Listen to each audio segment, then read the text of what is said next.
So hey guys, welcome back to another video. Guys, स्वागत है आपका मेरी एक और क्राइम एक्सप्लेनेशन वीडियो में, जहां पर हम करने जा रहे हैं हमेशा की तरह एक और क्राइम केस स्टडी। गाइस, आज का ये वीडियो काफी अनोखा होने वाला है, क्योंकि इस वीडियो में हम एक ऐसे केस के बारे में चर्चा करने जा रहे हैं जो कि आपको जरूर जानना चाहिए। गाइस, अक्सर हमारे लिए इंपॉर्टेंट होती है हमारी फैमिली, क्योंकि हमारी फैमिली हमें एक मोटिव प्रदान करती है, यानी कि हमारे जीवन का एक मकसद हमें देती है कि हमें किसी के लिए कुछ करना है, तो वो है हमारी फैमिली। खासकर एक पति पत्नी का रिश्ता, जहां पर हम एक दूसरे से वादा करते हैं, पति पत्नी एक दूसरे से वादा करते हैं कि वे पूरी लाइफ एक दूसरे के साथ में रहेंगे, सुख और दुख में। स्थिति कैसे भी हो, वे एक दूसरे का साथ कभी नहीं छोड़ेंगे। एक आदमी जो कि मेहनत करता है अपनी परिवार के लिए और अपनी फैमिली के लिए, अपनी पत्नी की सारी ख्वाहिशों को पूरा करने के लिए वह दिन रात मेहनत करता है, अच्छे पैसे कमाता है, समाज में अपनी अच्छी इज्जत बनाता है, यानी कि अपनी फैमिली के लिए काफी कुछ करता है। पर क्या हो, जिसके लिए वो ये सब कर रहा है वही किसी तीसरे के लिए तुम्हें धोखा दे दे। क्या बीतेगी तुम्हारे दिल पे? आज की घटना कुछ इसी तरीके की है। यहाँ तक कि एक ऐसा इंसान जो तुम्हें धोखा देने वाला है, तुम कह भी नहीं सकते कि ये तुम्हें धोखा देगा, ऐसा उसका नेचर है। तुम उसको पहचान भी नहीं पाओगे। जिस तरीके का वह बिहेव करता है, जिस तरीके से वो तुमसे बात करता है, तुम्हें लगेगा ये तो दूध का धुला है, पर तुम्हें नहीं पता चलेगा कि इसके दिल में कितना बड़ा पाप है और ये ऐसा काम कर सकता है। ये व्यक्ति इतना बड़ा कदम उठा सकता है कि इसका खुशहाल परिवार, जहाँ पर इसके बच्चे हैं, वे भी अनाथ हो जाएं। सो आज की इस वीडियो में जिस कहानी की हम चर्चा करने जा रहे हैं, वह कहानी है धोखा, हवस और झूठ की। सो गाइस, बिना किसी देरी के शुरू करते हैं इस बेहतरीन सी वीडियो। गाइस, वीडियो को एंड तक जरूर देखिएगा, क्योंकि इस केस से आपको अपने जीवन में कुछ न कुछ सीखने को जरूर मिलेगा। गाइस, वो दिन था 15 दिसंबर 2021 का। हरियाणा के पानीपत शहर में रहने वाले भराड़ा परिवार, जिन्हें ये नहीं पता था कि सुबह का समय उनके लिए कुछ अनोखा होने वाला है। ये दिन उनकी जिंदगी को पूरी तरीके से बदलने वाला था। दरअसल इस वीडियो में जो आदमी आपको दिख रहा है, ये दोपहर के 12 बजे ये आदमी जो कि विनोद भराड़ा के घर की तरफ जा रहा है। ये वो समय था जहां पर घर पर विनोद भराड़ा जो कि अपने रूम में लेटे हुए आराम कर रहे थे। दरअसल थोड़े टाइम पहले एक एक्सीडेंट के कारण उनके दोनों पैरों में फ्रैक्चर हो चुका था। विनोद भराड़ा जो कि अपने रूम में आराम कर रहे थे, वनकी उनकी वाइफ जो कि किचन में खाना बना रही थी। हालांकि इनके घर का मेन डोर खुला हुआ था, जिसके कारण ये जो सस्पिशियस आदमी था ये घर में घुस जाता है। ये दबे पैर घर के अंदर आता है। किसी को भी नहीं पता था कि ये अनजान आदमी उनके घर में घुस चुका है, और इसी चीज का फायदा उठाते हुए ये सीधे ही विनोद भराड़ा के कमरे में घुस जाता है और दरवाजा अंदर से लॉक करके उन पर अटैक कर देता है। और जैसे ही वहां पर शोर उठता है, विनोद भराड़ा की वाइफ निधि जो कि अपने किचन से बाहर निकलती है और मोहल्ले में लोगों को इकट्ठा करने के लिए बाहर आ जाती है। आवाज को सुनने के बाद जो पड़ोसी थे वे बिना किसी देरी के घर में आते हैं, और जैसे ही वो अंदर आते हैं बेबी दरवाजे को खोलने की कोशिश करते हैं। वो नोटिस करते हैं कि जो दरवाजा लगा हुआ है वो अंदर से बंद है, और वो इतने टाइट लगा हुआ है कि वे कुछ भी करके वे उसे खोल नहीं पा रहे हैं। वो शायद यहाँ पर विनोद की मदद नहीं कर पा रहे थे। अब जिस दरवाजे से आदमी विनोद के कमरे में घुसा हुआ था, उस कमरे के बगल में खिड़की लगी हुई थी और वो खुली हुई थी। लोग उस खिड़की की हेल्प से ये देख पा रहे थे कि कैसे जो आदमी अंदर घुसा है उसने विनोद को, जो कि घायल था, उसके पैर में फ्रैक्चर हुए थे, वो उसे बेड से नीचे गिराता है और उसके कमर में एक गोली मारता है और फिर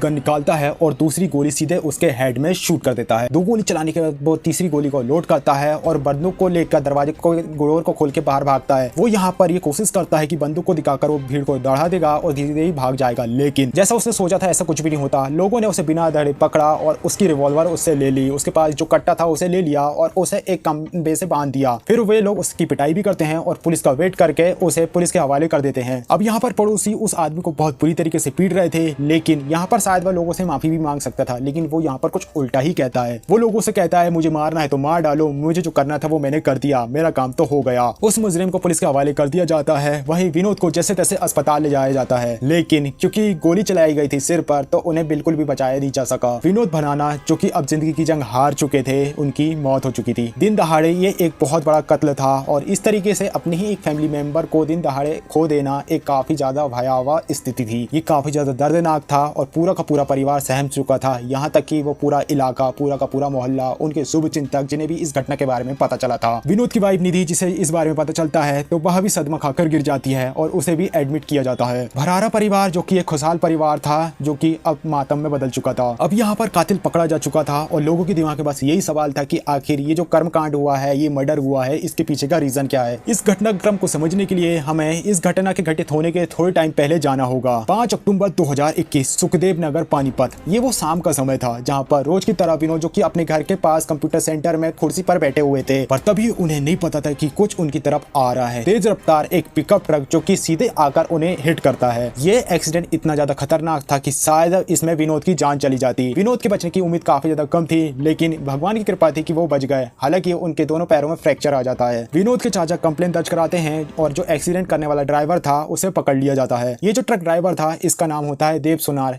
यानी कि इसका दूसरा नाम होता है दीपक। दीपक जो कि पुलिस को बताता है कि कैसे उसकी गाड़ी का ब्रेक फेल हो गया था, जिसके कारण गाड़ी कंट्रोल से बाहर चली गई थी और यह एक एक्सीडेंट एक्सीडेंट हो गया। ये घटना एक हिट एंड रन केस थी, यानी कि एक सिंपल सी घटना थी, इसलिए इसे थोड़े ही टाइम में जमानत मिल जाती है, क्योंकि हमारे देश में इस तरीके के कानून नहीं है। तुमने वो फोर्स इंसिडेंट तो सुना ही होगा, 2 लोगों को उड़ा दो और ऐसे लिख दो, सिंपल से छुट जाओगे तुम। एनीवे, जो हिट एंड रन ये जो केस था, ये पुलिस वहीं पर क्लोज कर देती है और थोड़े टाइम बाद वो जो ड्राइवर था वो बाहर आ जाता है। अब पुलिस ने विनोद के मर्डर केस को इन्वेस्टिगेशन किया तो पुलिस को ये बात पता चली कि जो विनोद को गोली मारने वाला आदमी कोई और नहीं बल्कि भटिंडा का रहने वाला वही ट्रक ड्राइवर था, देव सुनार यानी कि दीपक, जिसने 2 महीने पहले विनोद के ऊपर गाड़ी को चला दिया था, जिसने एक्सीडेंट किया था। देव सुनार जो कि जेल से बाहर आने के बाद ही विनोद भनाना के ऊपर केस वापस लेने के लिए दबाव बनाते जा रहा था, पर जब उसकी बात नहीं बनी तो उसने गुस्से में आकर विनोद को गोली मार दी। यानी कि अब यहाँ पर मोटिव ऑफ क्राइम यानी कि क्राइम के पीछे का जो मकसद था वो भी अब सामने आ चुका था, और मर्डरर था वो भी सामने था, विक्टिम भी सामने, यानी सब कुछ सामने था और केस सिंपल सा था जैसा लोगों को नजर आ रहा था, पर सच्चाई शायद इसके पीछे कुछ और ही थी। पुलिस के नजरिए में तो ये एक सिंपल ओपन केस था। पुलिस ने धारा 302 के तहत विनोद के मर्डर केस पर देव सुनार को अरेस्ट कर लिया, लेकिन इस पूरे घटनाक्रम में, इस पूरे केस में एक ऐसी सच्चाई छुपी हुई थी जो कि सबको हैरान कर देने वाली थी, और इसका खुलासा 2.5 साल बाद होने वाला था। यहाँ पर जो सब कुछ नजर आ रहा था वो केवल आधा सच था, पूरा सच तो कुछ और ही था जो कि बहुत बाद में निकल कर आने वाला था। विनोद भरारा, जिनका खुद का पानीपत के परमहंस इलाकों में अपना एक कंप्यूटर शॉप थी, बेसिकली वो एक कंप्यूटर सेंटर ऑपरेट करते थे और कंप्यूटर से रिलेटेड हार्डवेयर को सेल बाय किया करते थे। विनोद जो कि काफी ज्यादा एक्टिव थे, वो अपने फील्ड के तो एक्सपर्ट थे ही, काफी ज्यादा सामाजिक काम भी किया करते थे। वे अनाथ बच्चों को फ्री में एजुकेशन दिया करते थे, उनकी पढ़ाई का इंतजाम करते थे, पर्यावरण के लिए जागरूक करना, पेड़ लगाना, जरूरतमंद लोगों के पेड़ भरना या फिर कठिन परिस्थितियों में लोगों की हेल्प करना, ये सब उनके गुण थे और समाज में उनकी काफी अच्छी इमेज थी। लोग उनकी काफी ज्यादा इज्जत किया करते थे और लोग उन्हें काफी ज्यादा जाना करते थे। यहाँ तक कि उनकी पर्सनल लाइफ एक आइडियल लाइफ थी, यानी कि जिस तरीके की फुटेज और वीडियो निकल कर आती है तुम भी कहोगे कि यार ये कितनी अच्छी जिंदगी जी रहे थे। एक आदमी का जो सपना होता है कि उसका भरा पूरा परिवार हो, पैसे की कोई कमी ना हो और हर कोई स्वस्थ हो, निरोग हो और खुश हो, वो सब विनोद भरारा के पास था। विनोद की मैरिड लाइफ भी काफी ज्यादा अच्छी थी, उनकी एक खूबसूरत बीवी निधि थी जो जिसके साथ भी अपनी लाइफ को काफी अच्छे से स्पेंड कर रहे थे। उनके 2 बच्चे थे, एक बेटा एंड बेटी, यानी कि एक छोटा परिवार, भरा पूरा परिवार था। इनका बिजनेस भी काफी अच्छा चल रहा था, घर में पैसों की कोई भी कमी नहीं थी। परिवार में भी हर जो भी आदमी था वो एक दूसरे से काफी ज्यादा प्यार किया करता था। लोग एक दूसरे की कदर करते थे और एक दूसरे की फिक्र करते थे, एक दूसरे को खुश रखने का ट्राई करते थे। हम ये कह सकते कि जिस तरीके की फैमिलीज हमने मूवीज में देखी है या फिर हम जिस तरीके के सीरियल में देखते हैं कि फैमिली हो तो इस तरीके की, जहां पर हर कोई खुश हो, हर कोई एक दूसरे का ख्याल रखते हो, एक दूसरे की खुशी के लिए अपने सेक्रीफाइस करते हो। भरारा फैमिली इसी तरीके की एक आदर्श फैमिली थी, पर आखिर इस आदर्श फैमिली को किसकी नजर लग गई और इतनी बड़ी घटना इस फैमिली में कैसे घटित हो गई और आखिर इसके पीछे का साजिश करता था कौन? साल 2024 यानी कि विनोद के मर्डर केस के 2.5 साल बाद, विनोद के मर्डर के 2 साल बाद पानीपत के एसपी अजीत सिंह शेखावत, जिनके पास एक व्हाट्सएप मैसेज आता है अचानक से, और दरअसल ये एक ऐसा मैसेज होने वाला था जो कि इस केस को फिर से नई दिशा देने वाला था। दरअसल ये मैसेज किया था ऑस्ट्रेलिया में रहने वाले विनोद भरारा के भाई प्रमोद भरारा ने, जहां पर वे पुलिस से डिमांड करते हैं कि कैसे वो ये बात जानते हैं कि जो उनका भाई विनोद भरारा की जो हत्या हुई है, उनकी हत्या के पीछे परिवार के किसी सदस्य का हाथ है। वो चाह रहे थे कि इस केस को फिर से इन्वेस्टिगेट किया जाए। प्रमोद भरारा जिन्होंने पहले भी पुलिस को इस तरीके की अप्रोच करी थी, पर पुलिस ने उनकी बातों को सीरियसली नहीं लिया। फिर इसके बाद अजीत शेखावत नाम के एक काफी रिस्पेक्ट IPS ऑफिसर, जिनका काफी ज्यादा नाम था, जब उनका ट्रांसफर पानीपत में होता है तो उन्हें एक नई उम्मीद मिलती है। एसपी अजीत शेखावत की इमेज ईमानदार और हाईली इंटेलिजेंट IPS ऑफिसर की है। एसपी शेखावत जो कि तुरंत इस केस से जुड़ी फाइल को बुलवाते हैं और पूरे केस को रीन्यू करते हैं, यानी कि नए तरीके से समझना शुरू करते हैं, और तब उन्हें इस केस में एक ऐसा एंगल नजर आता है जिसे पहले पुलिस ने पूरी तरीके से इग्नोर कर दिया था। और कहीं ना कहीं अगर तुम मेरी इन बातों को ध्यान से सुन रहे हो या फिर शुरुआत से इस वीडियो को ध्यान से सुन रहे हो तो तुमने एक बात नोटिस करी होगी, जो ड्राइवर था वो एक एक्सीडेंट किया था उसने शुरू में, यानी कि वो जो केस था वो छोटा केस था, हिट एंड रन का, जहां पर उसे इजीली जमानत भी मिल गई थी और थोड़े टाइम बाद वो पैसे भर भुरा के बाहर आ ही जाता। पर इस केस के कारण वो मर्डर जैसे संगीन गुनाह को कैसे अंजाम दे सकता है, यानी कि जहां पर उसे फांसी की सजा भी हो सकती है। तुम सोच कर देखो, क्या कोई इंसान इतना ज्यादा पागल हो सकता है? कहीं ऐसा तो नहीं कि जो उसने किया है इसके पीछे कोई और था? ऐसा भी तो हो सकता है कि पहली बार जब उसने एक्सीडेंट किया था तब भी उसका पहला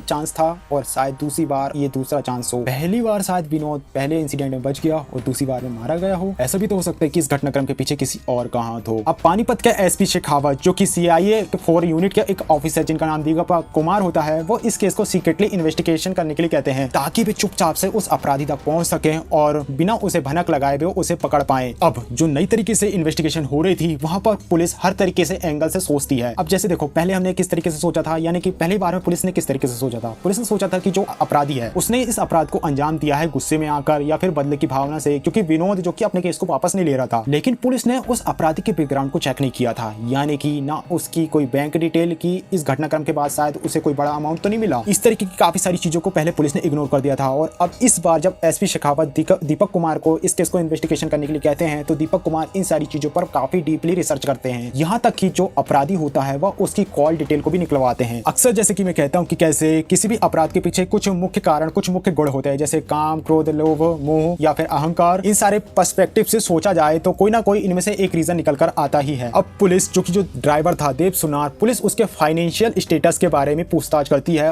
और काफी ज्यादा डाटा इकट्ठा करती है। उन्होंने उसकी बैंक डिटेल और कॉल रिकॉर्ड्स की भी जांच करी, जिसपे उन्हें काफी इंटरेस्टिंग सा पैटर्न नजर आया। उन्होंने ये बात नोटिस करी कि जिस पिकअप ट्रक से विनोद भराना का पहला एक्सीडेंट हुआ था, वो ट्रक जो कि एक्सीडेंट के पहले ही खरीदा गया था। यानी कि ये हो सकता है कि ट्रक को एक्सीडेंट के लिए ही खरीदा गया हो। यहाँ तक कि देव सुनार की कॉल रिकॉर्ड में एक नाम जो कि पुलिस को बार बार मिल रहा था और वो था सुमित, यहाँ तक कि बैंक ट्रांजेक्शन में भी। पर ये सुमित है कौन? पुलिस नोटिस करती है कि एक्सीडेंट और मर्डर ये दोनों घटनाओं के आसपास में पुलिस ने नोटिस किया कि देव और सुमित एक दूसरे से कई बार बात करते हैं, यहाँ तक कि इनकी बातचीत काफी ज्यादा लंबी थी। अब पुलिस जैसे सुमित के बारे में पूछताछ करती है तो उन्हें पता चलता है कि कैसे सुमित जो कि एक जिम ट्रेनर होता है, जिम ट्रेनर होने के साथ साथ वह सप्लीमेंट बाय एंड सेल का भी काम किया करता था।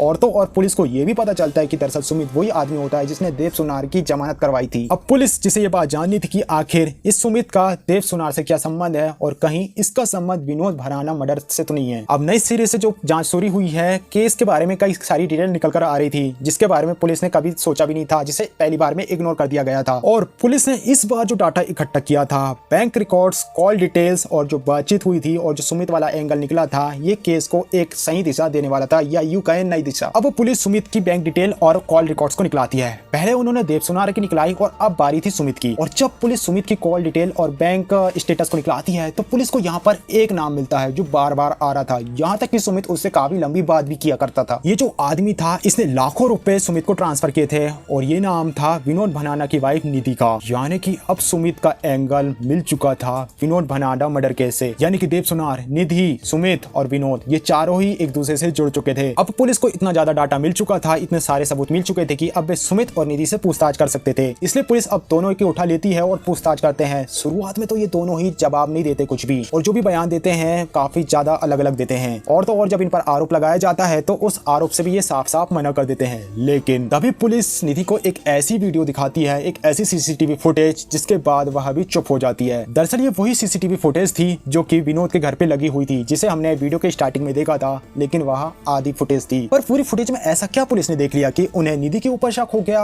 और निधि उसे देखकर चुप हो गई। यकीन मानिए गाइस, आप भी देखेंगे तो आप भी शॉक्ड हो जाएंगे, क्योंकि जब मैंने इसे देखा था मैं भी हैरान हो गया था। और मैं तो हैरान इस बात के लिए हो गया था कि आखिर फर्स्ट टाइम जो इन्वेस्टिगेशन हुई थी पुलिस ने इसे आखिर इग्नोर कैसे कर दिया। दरअसल ये सीसीटीवी फुटेज थी 15 दिसंबर 2021 की, जहां पर देव सुनार विनोद के घर में छुपा हुआ था जब निधि किचन में खाना बना रही थी।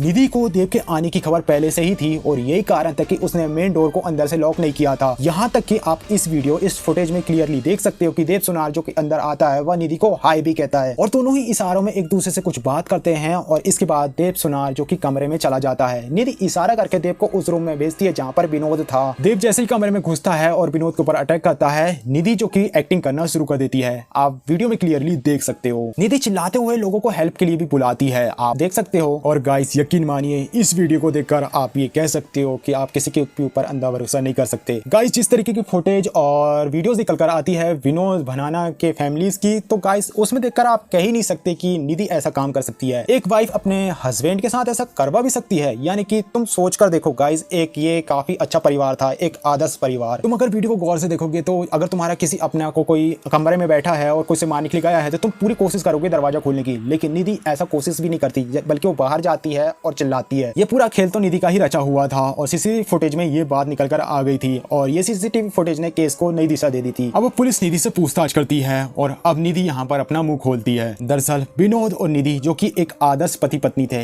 इन दोनों के बीच रिश्ते काफी ज्यादा अच्छे थे। ये दोनों एक दूसरे से काफी ज्यादा प्यार किया करते थे। पूरा परिवार इन्हें आइडियल कपल की तरह देखा करता था। आप क्लियरली देख सकते हो फोटोज और वीडियोज में ये दोनों एक दूसरे के साथ कितना ज्यादा अच्छा लगते हैं। निधि काफी ज्यादा खूबसूरत थी और विनोद उसे काफी ज्यादा पसंद भी किया करते थे। ये दोनों अक्सर आपस में में झगड़े भी नहीं करते थे और अपनी लाइफ को काफी अच्छे से एंजॉय किया करते थे। चाहे पूजा पाठ हो या फिर हवन हो, ये एक दूसरे से काफी अच्छे से जी रहे। चाहे कैसे भी सिनारियो हो, ये लोग काफी अच्छे से फेस्टिवल को भी सेलिब्रेट किया करते थे। उनकी यादों को वीडियो और फुटेज के फॉर्म में स्टोरी भी करते थे। निधि जो विनोद का साथ दिया करती थी, घर में उसकी हेल्प करती थी और तो और व्यवसाय में भी उसकी हेल्प किया करती थी। अक्सर ये लोग बाहर घूमने भी जाया करते थे, जो कि हर किसी का सपना होता है। मतलब कोई भी पत्नी जो जिसकी एक्सपेक्टेशन होती है अपने पति से कि वो उसे घुमाने ले जाए, और विनोद ऐसा किया भी करता था। वो अक्सर निधि को बाहर घुमाने भी ले जाया करता था और वो उसकी हर एक ख्वाहिश को पूरा भी करता था। निधि का नेचर इतना ज्यादा अच्छा होता है कि परिवार का हर एक मेंबर निधि को काफी ज्यादा प्यार करता था, उसे उस रिस्पेक्ट देता था जो कि वो डिजर्व करती थी। निधि जो कि घर का काम किया करती थी, परिवार को साथ में लेकर चल रही थी और अपने बच्चों की परवरिश भी काफी अच्छे से कर रही थी। इनका बिजनेस भी अच्छा चल रहा था, यानी कि पैसों की कोई भी कमी नहीं थी। अब जैसे कि मेरे साथ तुमने ये सारी वीडियोस और फुटेजेस भी देखा है, तो तुम्हारे दिमाग में भी ये सवाल आया होगा ना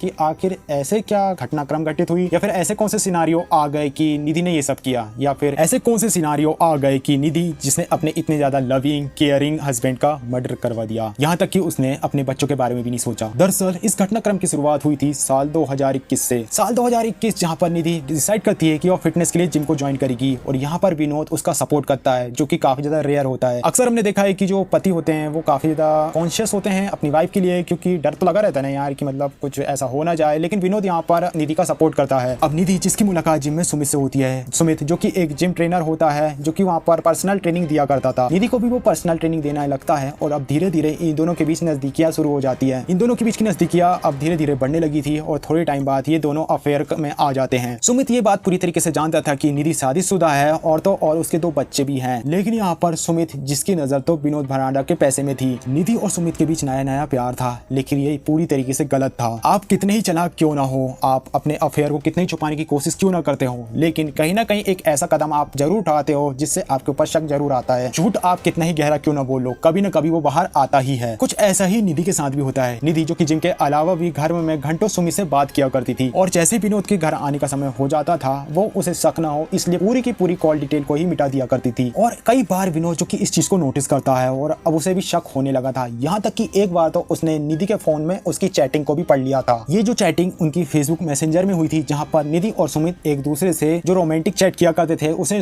विनोद ने पकड़ लिया था। और यहाँ पर विनोद ठीक वैसा ही बिहेव करता है जैसा कि उसे करना चाहिए था। एक तरफ उसकी वाइफ उसे चीट कर रही थी, तो वो उसका गुस्सा होना लाजमी था। इस बात को लेकर विनोद उससे काफी ज्यादा झगड़ा भी करता है, और तो और वह सुमित को भी डांटता है कि वह उसकी वाइफ से दूर रहे, यानी कि निधि से। हालांकि इस बात को विनोद और निधि अपने बीच में ही रखते हैं, और इनके परिवार को इस बारे में ये लोग पता भी नहीं चलने देते। इसके पीछे का रीजन ये था कि शायद विनोद नहीं चाहता था कि उनका परिवार जो खुशहाल परिवार है, इस बारे में किसी को भी पता चले और वे लोग दुखी हो, या फिर उनके बच्चों पर इसका नेगेटिव इम्पैक्ट पड़े। अब यहाँ पर विनोद जो कि निधि को एक गलती सुधारने का मौका दे देता है, और शायद यही उसकी एक बहुत बड़ी गलती साबित होने वाली थी। जिससे वो इतना ज्यादा प्यार करता था, जिसके लिए वो मेहनत करता था, उसकी खुशियों को पूरा करता था, शायद वही उसे धोखा देने वाली थी। देखो, अक्सर इस तरीके की जो घटनाएं घटित होती हैं, इसमें चांसेस होते हैं कि लोग अपनी फैमिली के लिए सही ट्रैक में आ जाते हैं। निधि जिसका पूरा परिवार था, उसका एक लविंग हस्बैंड था जो कि उससे प्यार करता था, वो अच्छा खासा कमा रहा था, उसके 2 बच्चे भी थे, एक लड़का और एक लड़की, यानी कि सब कुछ था उसके पास, किसी चीज की कमी नहीं थी। और उसने जो गलती करी थी उसे भी विनोद अब उसे सुधारने का मौका देता है। ये उसे एक ऐसा मौका मिल चुका था जहां पर वो अपनी लाइफ को अच्छा मुकाम दे सकती थी। निधि जिसके सामने एक ऑप्शन था कि वो यहाँ पर या तो सुमित को चुने या फिर अपनी फैमिली को, और निधि यहाँ पर चुनती है सुमित को। विनोद जिसे लग रहा था कि शायद निधि अब सुधर जाएगी, लेकिन उसे क्या पता था कि यहाँ पर निधि के दिमाग में कुछ काले इरादे, कुछ अलग से इरादे वो अपने सीने में दबाकर बैठी हुई है। विनोद जो कि निधि का हस्बैंड था, उसका पति था, हमारे सनातन धर्म में या फिर हमारी भारतीय संस्कृति में जिसे पतिदेव कहते हैं, अब वह उसके सामने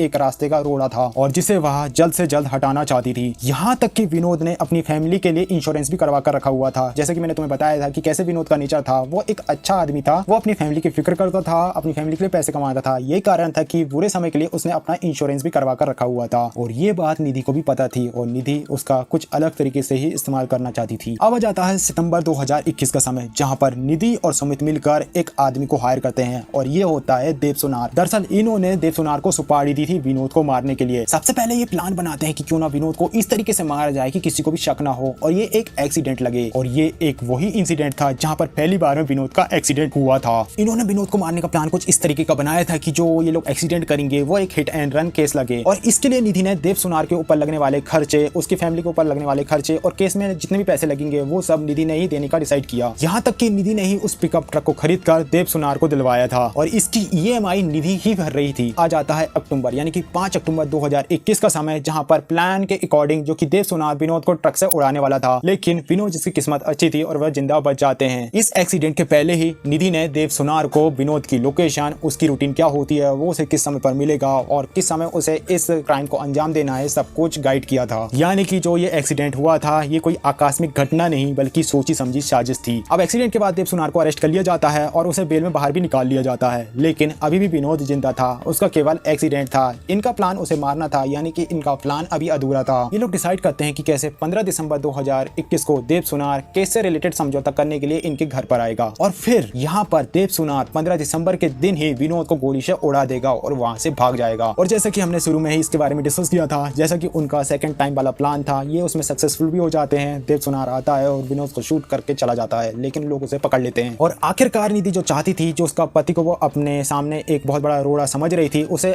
उसका मर्डर करवा के अपने सामने से हटवा दिया। निधि के बारे में कभी कोई अपने सपने में भी सोच नहीं सकता था कि निधि ऐसी निकल सकती है। उन्हीं के साथ में रहने वाली निधि एक ऐसी सांप निकल सकती है जिसने अपने परिवार को खा गया। पर अभी तुम्हारे दिमाग में ये सवाल जरूर आया होगा कि जो ऑस्ट्रेलिया में रहने वाला विनोद का भाई यानी कि प्रमोद था, उसे आखिर निधि पर शक कैसे हुआ, और अगर शक हुआ भी तो प्रमोद को इंसाफ मिलने के लिए 2.5 साल का समय क्यों लगा। दरअसल विनोद के गुजर जाने के बाद निधि, जिसने सबसे पहले घर छोड़ देती है, निधि अपने फैमिली मेंबर से बताती है कि कैसे ये जो घर है वह उसे हमेशा विनोद की याद दिलाता है, इसलिए वह डिसाइड करती है कि वह इस घर को छोड़ देगी और वह दूसरी जगह पर अपने फादर इन लॉ के साथ में रहेगी, जहां पर वह अपने बच्चों के साथ में भी रहेगी। और दरअसल वह नई जगह पर इसलिए शिफ्ट होती है जहां पर वह बिना रोक टोक सुमित से मिल सके। वो अक्सर वहां पर सुमित को भी बुलाया करती थी। अगर वे नई जगह पर रहेंगे अपनी फैमिली से दूर तो शायद उनके ऊपर कोई शक भी नहीं करेगा। वहीं विनोद का जो इंश्योरेंस का पैसा था वो निधि को मिल चुका था, यानी कि अब उसके पास पैसा भी था और सुमित भी, और धीरे धीरे अब उसने ससुर के बैंक अकाउंट से भी पैसे निकालना शुरू कर दिया था। यानी कि अब उसने पैसे इकट्ठे करने शुरू कर दिए थे। उसने अपने पति के इंश्योरेंस का पैसा भी ले लिया और अपनी फैमिली से भी पैसे ले रही थी और अपने ससुर से भी। फिर थोड़े टाइम बाद निधि, जो कि अपने ससुर को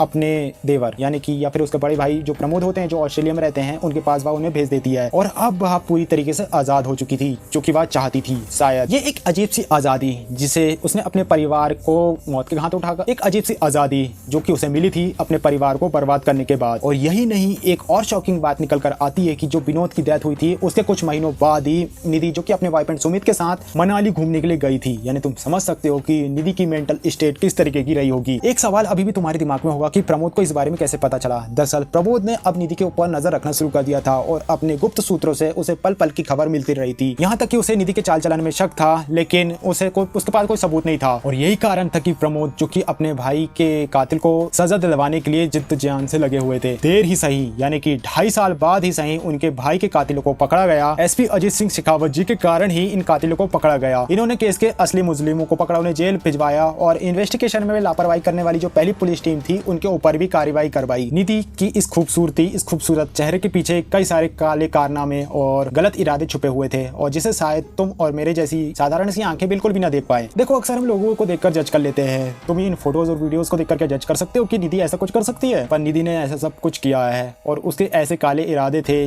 जिसमें उसने अपने पति, अपने पूरे परिवार की ही बलि दे दी। सोच कर देखो इनके बच्चों का क्या हाल होता होगा। और उनका एक खुशहाल परिवार था, सब कुछ था उनके पास, और सब कुछ होकर सब कुछ छिन गया। और अगर यहाँ पर अगर तुम ये कहना चाहोगे कि निधि जो कि सुमित से प्यार करती थी, तो ये कैसा प्यार है जिसके लिए तुम अपने परिवार को सेक्रीफाइस कर दो? और जितना इस केस में मेरा दिमाग चला, यानी कि जिस तरीके से केस मुझे नजर आ रहा है, ये तो मुझे सिंपल फिजिकल अट्रैक्शन वाला सिनारियो नजर आ रहा है, जहाँ पर शायद निधि और सुमित एक दूसरे के लिए फिजिकल अट्रैक्ट हो गए और फिर इन्होंने सोचा कि क्यों ना अब हम आजादी से एक दूसरे से मिले। और इनका परिवार इनके बीच आ रहा था जो कि इन्हें रोड़ा लग रहा था, तो उन्हें रास्ते से हटाने के लिए इन्होंने इतने बड़े गलत कदम को उठाया। सो गाइस, ये केस यहीं पर खत्म होता है। इस केस से रिलेटेड मेरे पास अभी इतनी ही डिटेल थी। अगर इस केस से रिलेटेड कोई और डिटेल निकल कर आती है तो मैं इससे रिलेटेड अपडेट तुम्हें जरूर दूंगा, और वो अपडेट तुम्हें मिलेगी कमेंट बॉक्स में। और इसी के अलावा इस केस से रिलेटेड अगर मैंने कोई इन्फॉर्मेशन मिस कर दी हो तो तुम उसे कमेंट बॉक्स में जरूर शेयर करना, मैं उसे जरूर पढ़ूंगा और जानना चाहूंगा तुम्हारा क्या सोचना है इस घटनाक्रम के बारे में। क्या इसे रोका जा सकता था? और अगर ऐसा कुछ सिनारियो तुम्हारे सामने होता हुआ घटित होता है तो तुम ऐसे कौन से कदम उठाते, ये मुझे कमेंट बॉक्स में जरूर बताना। मैं भी तुम्हारी मेंटेलिटी समझना चाहूंगा। सो गाइस, वीडियो कैसा लगा कमेंट बॉक्स में जरूर बताना। वीडियो अच्छा लगा प्लीज वीडियो को लाइक कर, चैनल को सब्सक्राइब करना। मिलते हैं नेक्स्ट वीडियो में, तब तक के लिए बाय। ईश्वर से प्रार्थना है आप सुरक्षित रहें और अपने जीवन को अच्छे से व्यतीत करें। मिलते हैं नेक्स्ट वीडियो में, तब तक के लिए बाय।